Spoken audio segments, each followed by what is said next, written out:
Douglas, what are you doing? Come on, Douglas, what are you doing?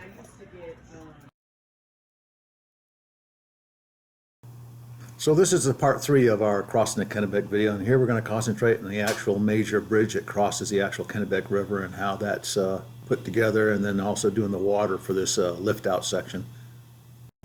I had originally anticipated using the micro-engineering bridge track that comes with the track installed and the ties, but it wasn't quite wide enough, so I used the Central Valley bridge tie strips to do this. So after gluing the ties on, or the tie strips on there, I wanted to get some weathering to these ties. So I'm dry brushing this with a light gray paint, and then coming back with a couple of different colors of gray. And then later on I'll come in here and do the ties and the bolt heads with a color to make them look a little bit rusty. If you're not familiar with the dry brushing technique, what you do is you take paint and you put some on the tip of the brush, and then you basically wipe most of the paint off, so it's a very little paint on the brush so that it just catches highlights, high spots and stuff like that. In this case, I'm using some of those craft paints, and I'm using the gray. So after doing the dry brushing, I'm coming back now with Tamiya panel line stain, and in this case I'm using the brown color, and I'm hitting all the bolt heads, and then I'm going to hit the tie plates with this stain to give them the semi-rusted look. For the bolt heads, I'm just placing a little bit of the color on each bolt head, and these are on the ties, or the safety ties are on the side. Once I get done with this, I'm going to come by and take the paint, and now I'm drawing the color along the actual tie plates on the regular cross ties.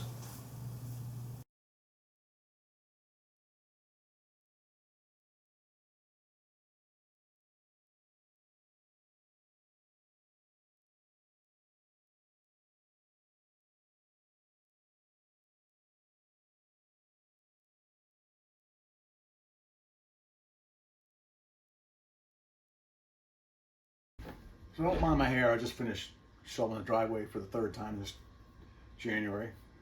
Getting 3 snowstorms this year that are 2 to 3 inches is quite interesting.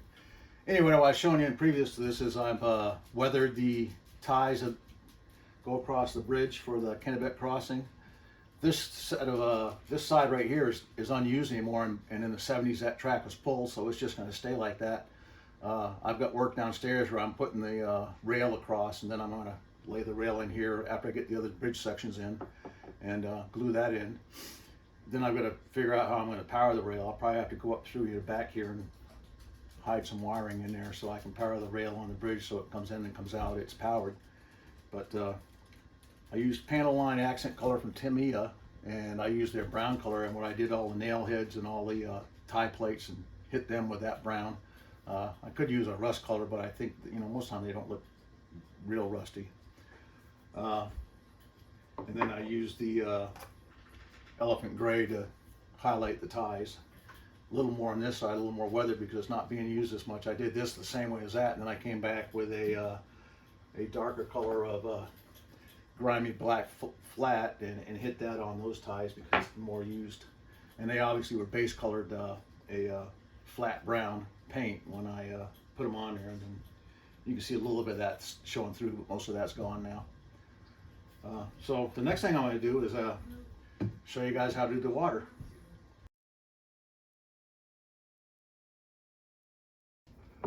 All right, this is when we're going to do the Mod Podge again. As you can see here, I've already put the first coat on, let it dry. Kind of glossy right now. I use these cheap little brushes to apply it. And I'm probably going to put about 6 or 7 layers of this on here before I get to the point where I start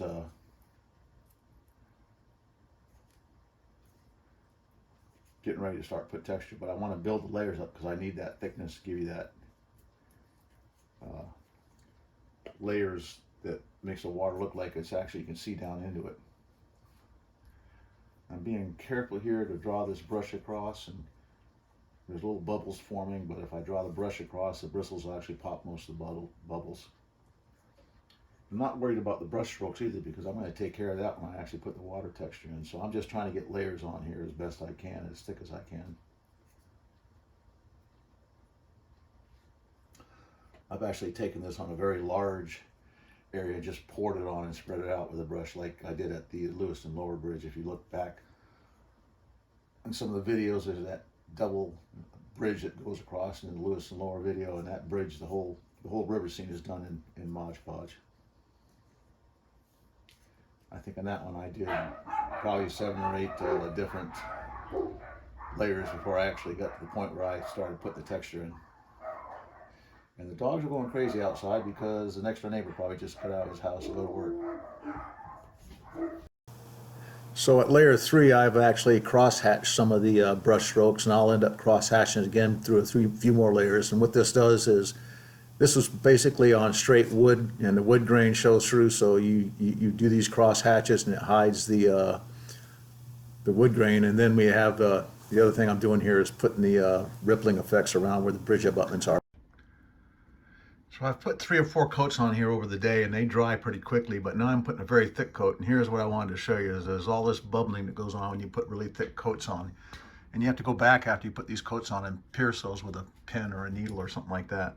I just don't know any other way of doing it. You can lay it on real thick, but it forms these bubbles.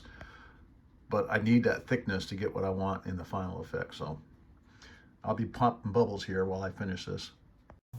So after I got that thick coat on, I'm taking the end of the brush here and I'm stippling all this Mod Podge. And again, you know, it's got bubbles, but you'll pop all those. But it gives you the rippled effect of the water.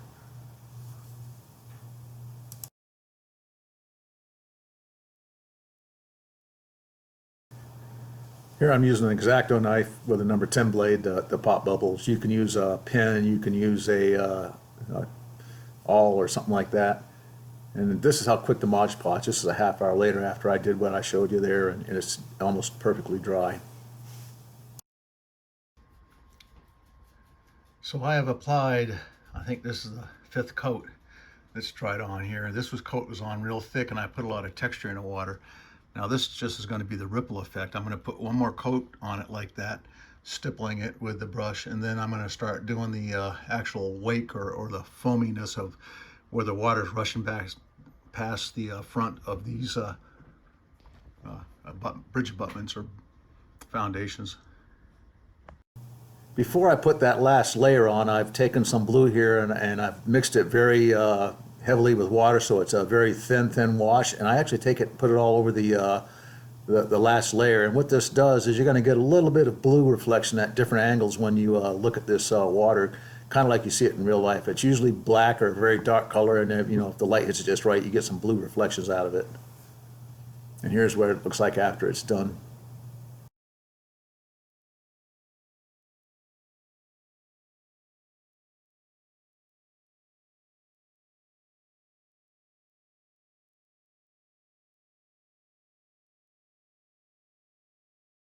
Okay, I've now completed my 5th layer of Mod Podge here, and here I've added texture for the 2nd time by stippling the brush. And I'm going to lift this up here real quick, and we're going to see how it how shiny and sparkly, and you can see that the water has that texture to it now. The only thing I have left to do on here is to put the wake around where the bridge abutments and have the water flowing past them. So I'm going to do that by applying the Mod Podge in just very definite lines coming off the edges of it there, and I'm going to use some cotton and swab to give it some basically bubbly looking or the whitishness you get when you get a little bit of a wake there. And we will show how that's done right now, and I'm going to do that in time lapse, so you'll see me doing it in a few seconds, but it's actually going to take several minutes.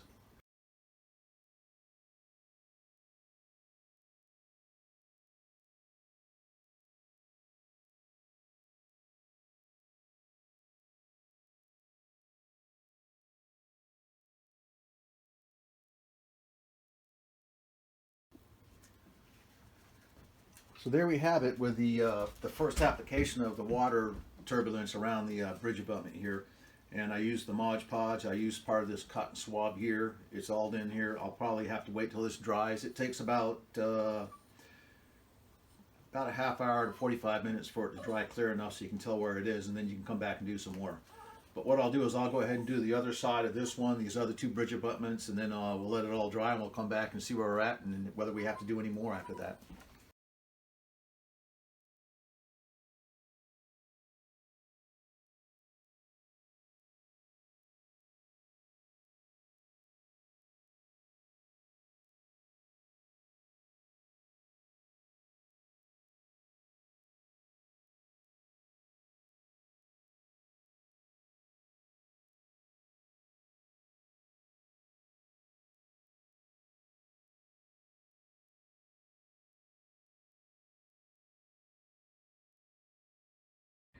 I think 8 or 10 hours since I put the